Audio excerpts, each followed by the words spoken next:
Salut à tous, c'est Dan du Château et dans cet épisode, je vais vous parler d'un homme qui aurait très bien pu être assis à votre place, sauf que lui, il portait une toge et avait sous son commandement l'Empire romain tout entier. Vous l'aurez compris, je parle bien évidemment de Marc Aurèle, empereur et stoïcien, qui a réussi l'exploit de jongler entre les invasions barbares, les crises économiques, les pandémies, tout en trouvant le temps d'écrire des pensées philosophiques. Imaginez un peu, c'est comme si notre président de la République tenait un journal intime où il ne parlerait pas juste de son chien ou de son restaurant préféré, comme par exemple le Fouquet's, mais de la manière dont il médite sur l'impermanence de la vie et la nécessité de rester zen quand tout part en vrille. Au hasard, par exemple, l'économie ou la dette du pays. Alors pour vous laisser vous concentrer, je vais juste laisser ma voix et mettre une image à la place. Je pense que ce sera plus immersif et intéressant que de me regarder parler comme ça. Je vous souhaite un bon épisode et n'hésitez pas à me dire en commentaire si ça vous a plu, comme ça j'en ferai d'autres. D'ailleurs, dites-moi s'il y a des auteurs que vous aimeriez que je traite. Ciao. Alors Marc Aurèle, c'est un peu l'ancêtre de ces coachs de vie qu'on voit aujourd'hui partout sur Instagram, mais avec une différence majeure. Lui, il vivait vraiment ce qu'il prêchait. Et ce n'était pas une pensée de surface. Pas de promesse de bonheur instantané en se levant à 5 heures du matin et en prenant des douches froides pour être un alpha, ou de pensées positives simplistes. Non, Marc Aurèle vous dirait plutôt, la vie est dure, c'est un fait, mais c'est précisément pour ça qu'il faut garder la tête froide et le cœur léger. Un peu comme lorsque vous apprenez que vous avez un contrôle surprise et que vous essayez de ne pas paniquer, même si intérieurement, vous êtes prêt à faire un marché avec n'importe quelle divinité pour éviter la catastrophe. Alors qu'est-ce que Marc Aurèle peut bien nous apprendre, à nous, modernes, qui sommes plus souvent en train de scroller sur nos téléphones qu'à méditer sur notre existence? Eh bien justement, il nous montre que la vraie sagesse, ce n'est pas d'éviter les problèmes, mais de savoir les affronter avec calme et raison. Quand tout s'effondre, plutôt que de crier « Pourquoi moi ?», il nous propose de dire « Comment puis-je faire face à cela avec dignité ?» Et entre nous, c'est un conseil qui vaut autant en 170 après Jésus-Christ qu'aujourd'hui, que ce soit pour gérer une crise mondiale ou simplement pour survivre à une journée difficile. Pour entrer dans le vif du sujet, on va d'abord voir qui était cet homme, pas seulement l'empereur ou le philosophe, mais aussi l'humain, celui qui, en secret, grattait sur ses parchemins des réflexions destinées à personne d'autre que lui-même. Ensuite, on va plonger dans sa pensée stoïcienne, une école de philosophie qui prône l'acceptation tranquille des événements, qu'ils soient heureux ou tragiques, avec cette idée fondamentale, la seule chose que nous pouvons véritablement contrôler, c'est nous-mêmes.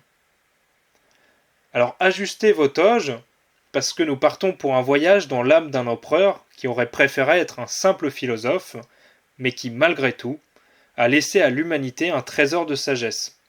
Et souvenez-vous, comme disait Marc Aurèle lui-même, ce n'est pas la mort qu'un homme devrait craindre, mais ne jamais commencer à vivre vraiment. Allez, il est temps de commencer à vivre cette leçon. Commençons par les bases, car avant de comprendre ce que Marc Aurèle en a fait, il faut savoir de quoi on parle. Le stoïcisme, c'est comme un manuel d'instruction pour la vie, sauf que ce n'est pas écrit par un géant suédois qui vend des meubles en kit, mais par des philosophes grecs qui, eux, étaient beaucoup plus préoccupés par la façon de monter une existence. Le stoïcisme a été fondé par Zénon de Kition au IIIe siècle avant Jésus-Christ, et son enseignement central repose sur une idée simple, la distinction entre ce qui dépend de nous et ce qui ne dépend pas de nous. D'un côté, il y a les choses sur lesquelles nous avons un pouvoir direct, nos pensées, nos actions, nos réactions, et de l'autre, il y a tout le reste, la météo, l'économie mondiale, les opinions des autres, bref, tout ce sur quoi on aime bien râler, mais sur quoi on n'a aucun contrôle. Je vous donne un exemple concret. Imaginez que vous êtes dans une salle d'attente et que vous devez passer un examen très important. À côté de vous, il y a un enfant qui hurle, un chien qui aboie, et quelqu'un qui mâche bruyamment et de manière excessivement énervante un chewing-gum. Votre stress monte, mais qu'est-ce que vous pouvez faire ?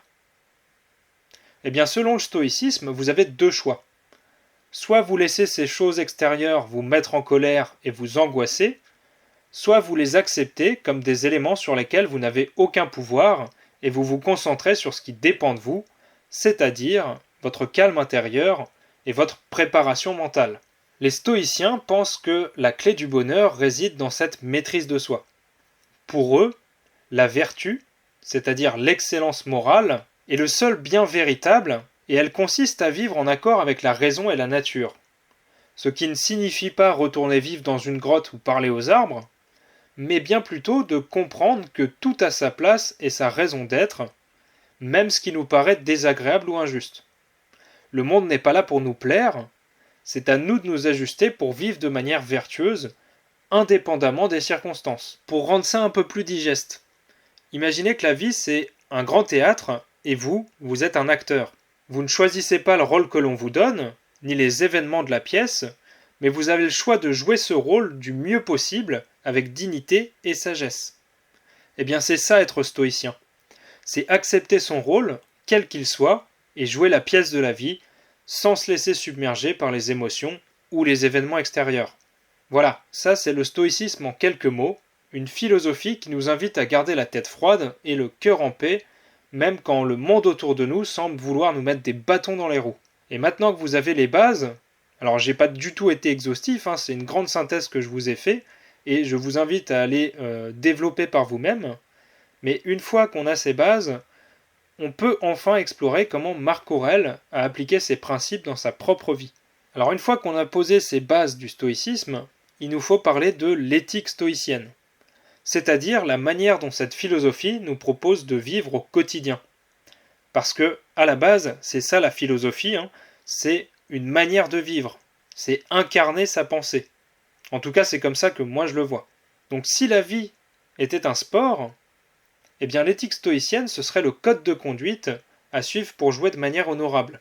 Et ce, peu importe les règles changeantes du jeu ou les coups bas des adversaires. Le cœur de l'éthique stoïcienne réside dans une idée simple mais radicale.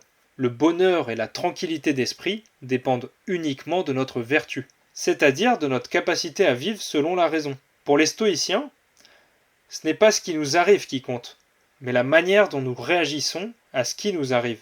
Je vais vous donner un exemple moderne. Vous êtes coincé dans les embouteillages un matin, ou vous êtes déjà en retard pour un rendez-vous très important. Vous pourriez vous laisser envahir par la frustration, klaxonner à tout va, insulter les autres automobilistes et insulter le destin. Mais pour un stoïcien, eh bien tout cela ce serait une perte de temps et d'énergie, parce qu'aucun de ces comportements ne changera la situation. Ce qui dépend de vous, en revanche, c'est la manière dont vous choisissez de réagir. Restez calme, acceptez que cet événement échappe à votre contrôle, et peut-être même utilisez ce temps pour méditer ou écouter un podcast intéressant. L'idée, c'est vraiment de transformer une contrainte en une occasion de pratiquer la vertu. Il faut savoir que l'éthique stoïcienne, elle se fonde sur 4 vertus cardinales. Premièrement, la sagesse, c'est la connaissance de ce qui est bon, mauvais ou indifférent. Pour les stoïciens, comprendre la différence entre ces 3 catégories est absolument essentiel pour agir de manière appropriée. Deuxièmement, vous avez le courage. Ce n'est pas l'absence de peur, mais la capacité à agir correctement malgré elle. Que ce soit face à une maladie, à la perte d'un proche ou à une simple critique de votre manucure, le stoïcien cherche à garder le cap comme un navire en pleine tempête. Troisièmement, la justice. Vivre en accord avec la justice, ça signifie respecter les autres et agir de manière équitable en reconnaissant notre interdépendance avec eux. Ça implique aussi de faire preuve de bienveillance, même envers ceux qui nous blessent, parce que chacun agit selon sa propre compréhension du monde. Quatrièmement, la tempérance. C'est l'art de la modération. Savoir se contenir et ne pas se laisser emporter par ses désirs ou ses émotions. Alors, évidemment, ça ne signifie pas vivre comme un moine ascétique, mais plutôt trouver un équilibre, une maîtrise de soi qui évite les excès. L'un des points essentiels de l'éthique stoïcienne, c'est l'idée de l'apathie. Attention, ce mot, ça ne signifie pas indifférence au sens négatif, mais plutôt la capacité à ne pas être esclave de ses émotions, de ses passions. Les stoïciens pensent que les émotions négatives comme la colère, l'envie, la peur naissent d'un jugement erroné sur ce qui est réellement important. En modifiant notre jugement, on va pouvoir atténuer, voire même éliminer ces émotions. Alors encore une fois, tout est dans la manière de voir les choses. Retenez bien que l'éthique stoïcienne, c'est pas un simple code moral. C'est un véritable art de vivre qui vise à nous rendre inébranlables face aux aléas de l'existence. Donc vivre selon la vertu, c'est faire en sorte que notre bonheur ne dépende que de nous-mêmes et non des caprices du destin. Pour paraphraser un stoïcien moderne, ce n'est pas la vie qui doit changer pour que nous soyons heureux, c'est notre manière de vivre. Alors maintenant qu'on a un peu exploré les fondements du stoïcisme et l'éthique stoïcienne, encore une fois, je n'ai pas été exhaustif, je vous invite à aller plus loin, à aller développer tout ça, notamment avec les ouvrages que je vous conseillerai à la fin de la vidéo. Donc maintenant qu'on a fait ça, on va pouvoir voir pourquoi cette philosophie, elle a un écho si particulier dans l'Empire romain. Parce qu'après tout, les Romains, ils n'étaient pas vraiment connus pour leur calme méditatif. Ils étaient même plutôt du genre à conquérir des terres et à organiser des combats de gladiateurs. Alors comment est-ce qu'une philosophie qui prône la maîtrise de soi et la sérénité face aux événements a-t-elle pu s'enraciner dans une société aussi dynamique et brutale ? Eh bien, il faut d'abord comprendre que les Romains étaient très pragmatiques. Leur culture valorisait la discipline, le devoir et le service à l'État.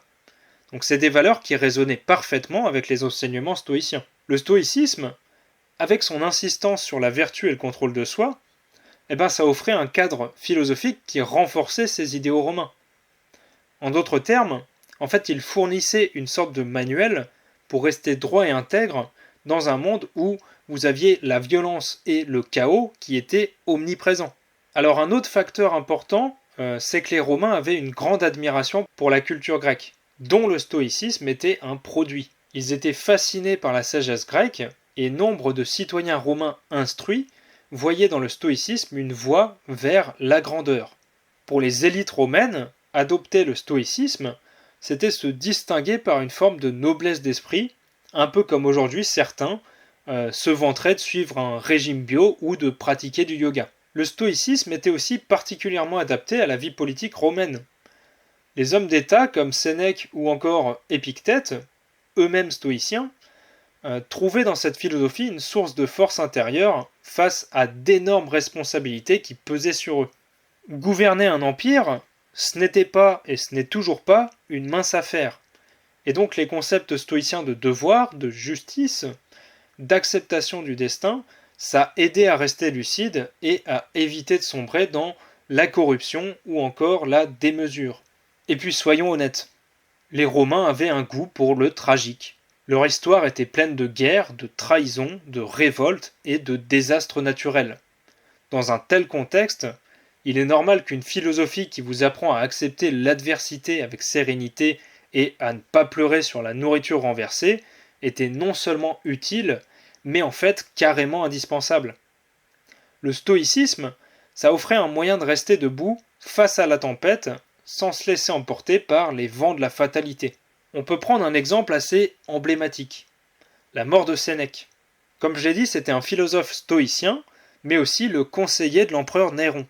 Il a été accusé de complot et condamné à se suicider. Comment est-ce qu'il a réagi ? Eh bien, plutôt que de se révolter ou de se lamenter sur son sort, il a choisi de mourir avec dignité, fidèle à ses principes stoïciens. C'est un peu comme si aujourd'hui, au lieu de fulminer contre un échec, vous choisissiez de l'accepter et de vous concentrer sur ce que vous pouvez améliorer pour la prochaine fois. Bon, sauf que lui, il pouvait rien améliorer une fois mort. Alors si je résume rapidement, le stoïcisme s'est enraciné dans l'Empire romain parce qu'il répondait à des besoins profonds pour la population romaine. Il offrait en fait une voie pour concilier les exigences du devoir public avec la quête d'une paix intérieure, donc un moyen de survivre à l'adversité sans perdre son humanité. C'est cette même philosophie qui va marquer l'esprit de Marc Aurèle et guider sa vie ainsi que son règne. Si vous souhaitez écouter la suite de cet audio, vous pouvez la retrouver en version podcast sur Substack et sur Patreon. Vous pouvez aussi retrouver l'intégralité de mon contenu sur Marc Aurèle sur mon site danduchateau.podia.com. On passe au grand 2. Structure et contenu des pensées pour moi-même. Alors on va maintenant entrer dans l'œuvre la plus célèbre de Marc Aurèle, Les pensées pour moi-même. Alors imaginez un petit peu la scène. Un empereur, probablement épuisé après une journée à gérer des crises militaires ou politiques, prend un petit moment pour s'asseoir dans un coin tranquille et consigner ses réflexions les plus intimes. Ce n'est pas un livre destiné à la postérité, c'est un journal personnel, donc un ensemble de notes qu'il écrivait pour lui-même, sans autre ambition que de rester fidèle à ses principes stoïciens. Donc son but, ce n'était pas de publier ses ouvrages. Alors l'œuvre se présente sous la forme de 12 livres, chacun constitué de courts paragraphes ou de maximes qui ne suivent pas une structure narrative traditionnelle. Ce sont des pensées éparses, parfois répétitives, où Marc Aurèle médite sur divers aspects de la vie, de la nature humaine et du rôle de l'individu dans l'univers. Cette absence de structure rigide, elle reflète le caractère personnel et spontané de son écriture. On peut y voir une tentative de se rappeler chaque jour les principes stoïciens qui devaient guider ses actions, comme s'il avait besoin, lui aussi, de ces rappels pour ne pas se laisser submerger par les difficultés de sa vie. Les pensées ne sont pas organisées de manière thématique, mais on y trouve néanmoins des motifs récurrents. La nature éphémère de la vie, l'importance de la vertu, l'acceptation du destin, la solidarité humaine, et aussi la nécessité de se concentrer sur ce qui dépend de nous. Alors pareil, je ne suis encore une fois pas exhaustif. Donc Marc Aurèle, en bon stoïcien, revient sans cesse sur ces idées pour les graver plus profondément dans son esprit, comme un artisan qui polit sans relâche une œuvre d'art pour en révéler la beauté. Alors Marc Aurèle écrit souvent sur l'impermanence des choses. Il se rappelle par exemple que même les plus grandes réalisations humaines disparaîtront tôt ou tard. Un jour, l'Empire romain lui-même s'effondrera, tout comme les hommes et les empires qui l'ont précédé. Mais loin de céder au désespoir face à cette réalité, Marc Aurèle en tire une leçon de sagesse.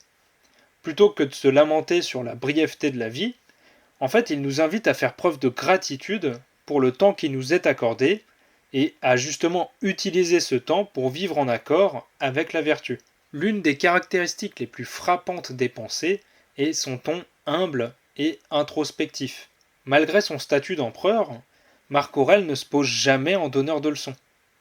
Au contraire, il se parle à lui-même comme à un disciple qui chercherait à progresser, qui serait conscient de ses faiblesses et de ses imperfections.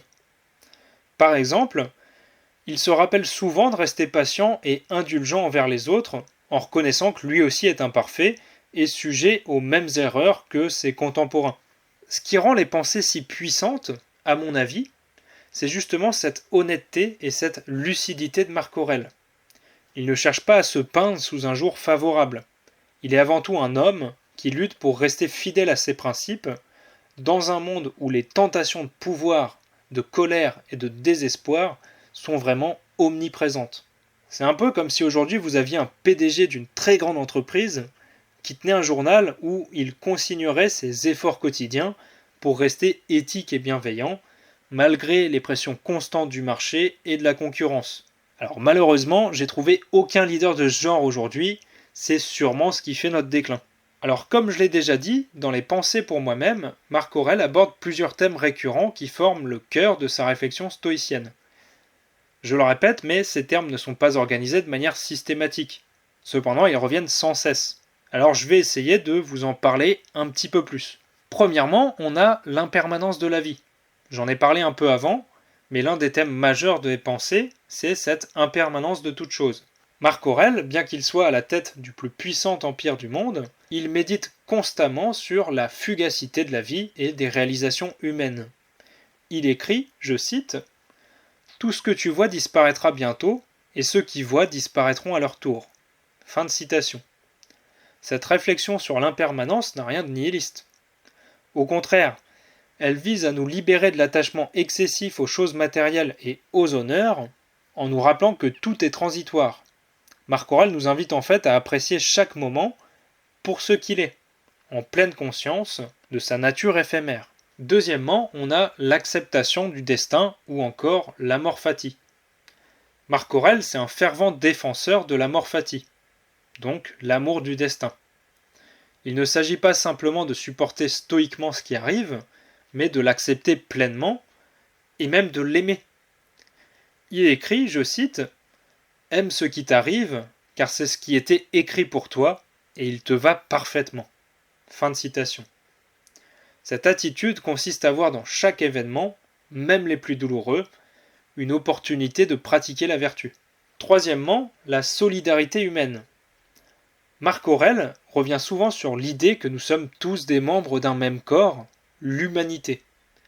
Il insiste sur l'importance de la solidarité et de la coopération entre les êtres humains. Je cite, « Nous sommes nés pour coopérer comme les pieds, les mains, les paupières, comme les rangées des dents supérieures et inférieures. » Fin de citation.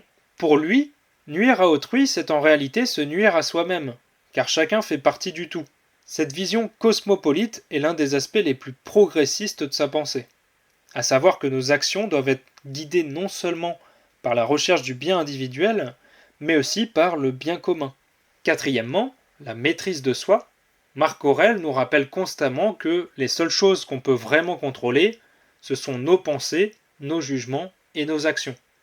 Tout le reste, que ce soit la richesse, la réputation, la santé, ça échappe à notre contrôle direct. La source du bonheur est dans notre esprit, écrit-il. C'est donc une invitation à exercer une certaine vigilance constante sur nos réactions, à ne pas se laisser emporter par les passions, et surtout à cultiver un état d'esprit stable et serein, quelles que soient les circonstances. Cinquièmement, la contemplation de la nature. Marc Aurèle puise également de la force dans la contemplation de la nature et du cosmos. Il voit dans l'ordre naturel un modèle de raison et d'harmonie que nous devrions chercher à imiter. Il médite souvent sur les cycles naturels, la croissance et la décomposition, la naissance et la mort, comme des manifestations de la sagesse universelle. Tout ce qui arrive est aussi naturel que la rose au printemps ou le fruit en été, dit-il. Cette réflexion cosmique l'aide à relativiser les problèmes humains en les replaçant dans une perspective plus vaste où tout a sa place et son sens. Sixièmement, la relation à la mort. La mort est un sujet omniprésent dans les pensées.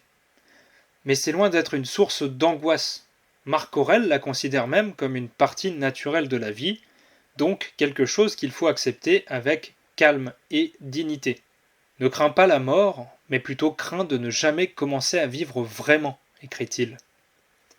Pour lui, la conscience de la mort n'est pas une incitation à la morosité, mais un puissant stimulant pour vivre pleinement dans le moment présent, en accord avec ses valeurs et sans regret. Les pensées pour moi-même ne sont pas seulement un ensemble de réflexions philosophiques, c'est un véritable guide de vie où Marc Aurèle explore comment incarner les principes stoïciens dans sa réalité quotidienne. Et c'est ça un vrai philosophe, quelqu'un qui incarne sa pensée et ses valeurs. Donc ces thèmes centraux sont autant de fils conducteurs qui montrent comment il a cherché, malgré les pressions énormes de son rôle, à vivre avec sagesse, maîtrise de soi et surtout compassion pour les autres. Et c'est là où je le trouve remarquable. Je vais maintenant passer à des extraits commentés des pensées pour moi-même. Pour mieux comprendre la profondeur et la pertinence des pensées pour moi-même, je vous propose d'examiner quelques extraits clés, puisque ces passages vont illustrer non seulement les thèmes centraux qu'on vient d'aborder, mais aussi la manière dont Marc Aurèle intègre ces principes stoïciens dans sa réflexion quotidienne. Alors on va analyser ces extraits ensemble pour voir comment ils peuvent nous éclairer, non seulement sur la pensée de l'empereur philosophe, mais aussi sur nos propres vies.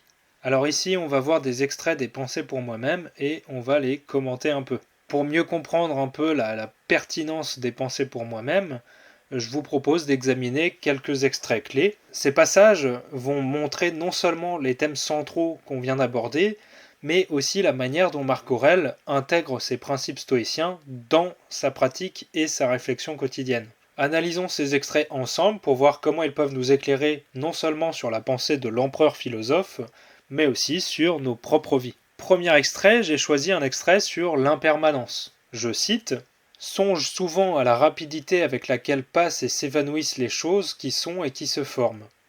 La matière est comme un fleuve en perpétuel écoulement, ses actions en perpétuelle transformation, ses causes en 1000 changements, ses conséquences en 1000 variations. » Fin de citation. Donc ici, Marc Aurèle nous rappelle que tout dans le monde est en mouvement constant. Il compare la matière à un fleuve, toujours en train de couler, de se transformer. Ce qui n'est pas sans rappeler Héraclite, ce passage nous pousse à adopter une perspective plus détachée face aux choses matérielles et aux événements de la vie. C'est un peu un appel à la sagesse de l'impermanence. Plutôt que de nous accrocher désespérément à ce qui nous est destiné à changer, mieux vaut apprendre à naviguer dans ce flux avec grâce. Un peu comme lorsqu'on perd un objet précieux ou qu'on doit faire face à un changement de vie important. Au lieu de résister, Marc Aurèle nous invite à accepter et à nous adapter, car tout est en perpétuel changement. Extrait numéro 2. Cette fois-ci, j'ai pris sur l'acceptation du destin.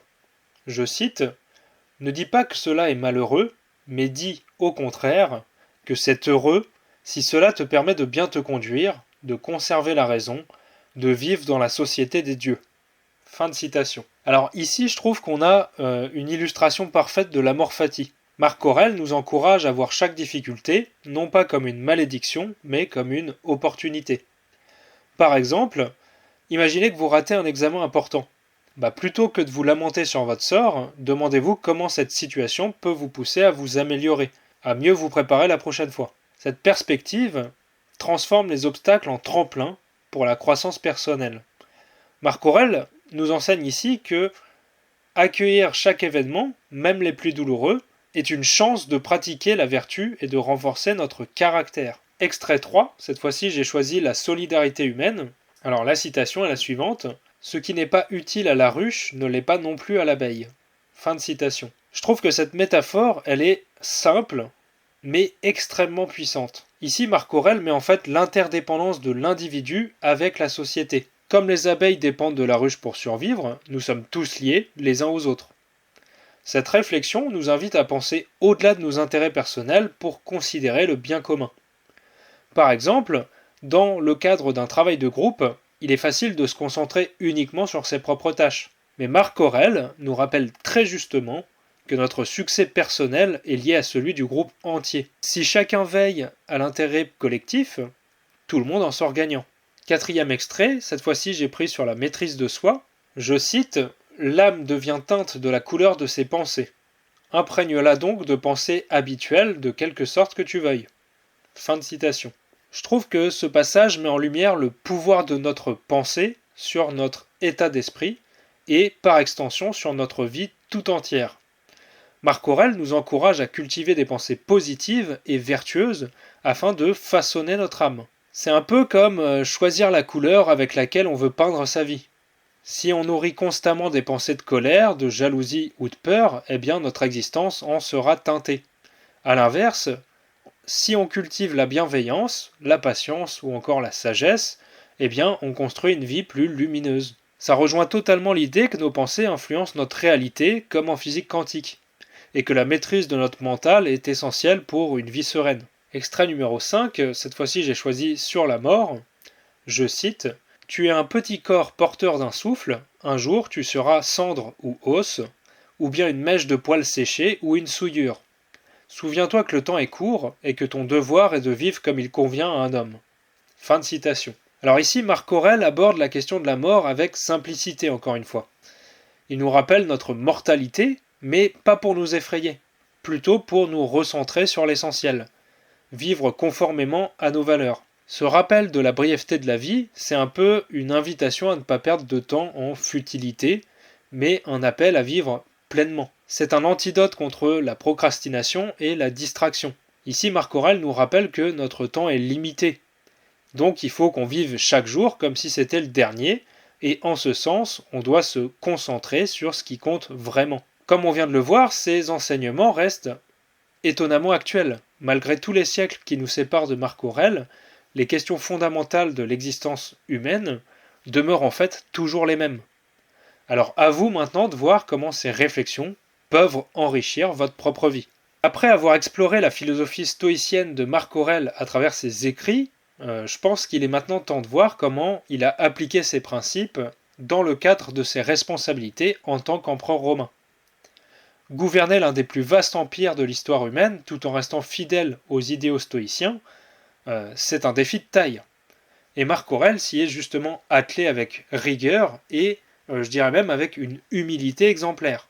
Marc Aurèle a toujours cherché à exercer son pouvoir avec modération, en accord avec la vertu de tempérance prônée par les stoïciens.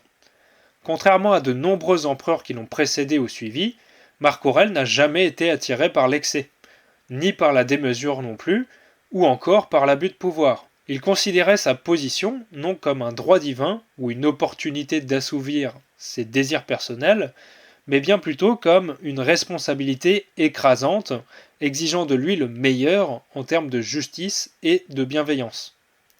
Il était d'ailleurs connu pour son refus de céder à la flatterie ou à la corruption, qui était pourtant monnaie courante dans l'entourage des empereurs. Marc Aurèle restait fermement ancré dans l'idée que l'intégrité personnelle était la base d'un bon gouvernement. Il veillait à rester droit et impartial, même lorsque les pressions politiques ou les menaces pesaient lourdement sur lui. Son règne, marqué par la recherche constante de l'équilibre et du bien commun, témoigne de son engagement stoïcien à vivre en accord avec la raison et la justice, en lien direct avec les lois de la nature. Marc Aurèle, je l'ai dit plus haut, a régné durant une période assez tumultueuse, marquée par des guerres incessantes aux frontières. De plus, l'Empire a été frappé par une terrible épidémie, connue sous le nom de peste antonine, qui a dévasté une grande partie de la population. Et malgré ces défis, malgré cette pandémie, Marc Aurèle est resté fidèle aux principes stoïciens en gérant les crises avec un calme et une rationalité remarquables. Plutôt que de paniquer ou de chercher des boucs émissaires, comme tant d'autres l'auraient fait, il a fait preuve de résilience et d'une détermination à toute épreuve. Par exemple, face à cette épidémie, il a pris des mesures pour limiter la propagation de la maladie et pour soutenir les populations touchées, tout en acceptant, stoïquement, le caractère inévitable de la perte de plusieurs vies. Il voyait ces défis non pas comme des tragédies insurmontables, mais comme des occasions de démontrer la force intérieure et le courage moral que sa philosophie lui dictait. Alors en tant qu'empereur, Marc Aurèle était profondément conscient que son rôle était de servir le bien commun. Cette préoccupation pour le bien-être de ses sujets était ancrée dans sa vision stoïcienne par rapport à la solidarité humaine. Il considérait chaque citoyen de l'Empire comme un membre de cette grande communauté que les stoïciens appelaient la police ou encore la cité du monde. Alors ça se traduisait par une politique de justice et de clémence où il cherchait à gouverner avec équité, sans oppression ni favoritisme. Il s'efforçait donc de promulguer des lois qui respectaient la dignité de tous, y compris des plus faibles et des plus démunis. Même lorsqu'il devait faire face à des révoltes ou à des trahisons, Marc Aurèle préférait toujours la voie de la réconciliation à celle de la répression violente, ce qui démontrait avec clarté que son pouvoir était au service de la vertu et non de la vengeance ou de la domination. Il était également conscient de ses propres limites, tant physiques que morales. Il savait que malgré tous ses efforts, il restait un homme, sujet aux erreurs, aux doutes et aux faiblesses. Cette lucidité, loin de l'abattre, le poussait à persévérer dans la voie de l'amélioration personnelle. Persévérer dans son être, comme dirait Spinoza. Il ne prétendait pas être parfait, au contraire, il acceptait ses imperfections comme une partie intégrante de la condition humaine. Et ça transparaît bien dans ses écrits, où il exprime parfois ses découragements, ses peines et ses fatigues, mais toujours avec la volonté de les surmonter et de rester fidèle à ses principes. Et cette honnêteté face à lui-même, combinée à une inébranlable détermination à faire de son mieux pour le bien de l'Empire, c'est un des aspects les plus admirables de son règne, selon moi. Marc Aurèle a appliqué les principes du stoïcisme de manière exemplaire dans son rôle d'empereur. Il a exercé le pouvoir avec sagesse et modération, il a géré les crises avec calme et rationalité, et il a toujours gardé à l'esprit le bien commun. Marc Aurèle a régné durant une des périodes les plus tumultueuses de l'Empire romain, où les défis se sont accumulés comme autant d'épreuves à sa philosophie stoïcienne. Examinons comment il a affronté ces crises majeures avec le calme et la détermination d'un empereur stoïcien, fidèle à ses principes, malgré les circonstances. On va commencer avec les guerres macromanes, la gestion stoïcienne des conflits. L'un des défis les plus marquants du règne de Marc Aurèle fut la série de conflits connus sous le nom de guerres macromanes. Ces guerres qui opposèrent l'Empire romain aux tribus germaniques et sarmates furent longues et éprouvantes. Marc Aurèle a abordé ces conflits avec une stratégie empreinte de prudence et de pragmatisme. Plutôt que de chercher la gloire à travers des victoires écrasantes, Il a préféré une approche mesurée, concentrée sur la défense des frontières et la protection de ses citoyens.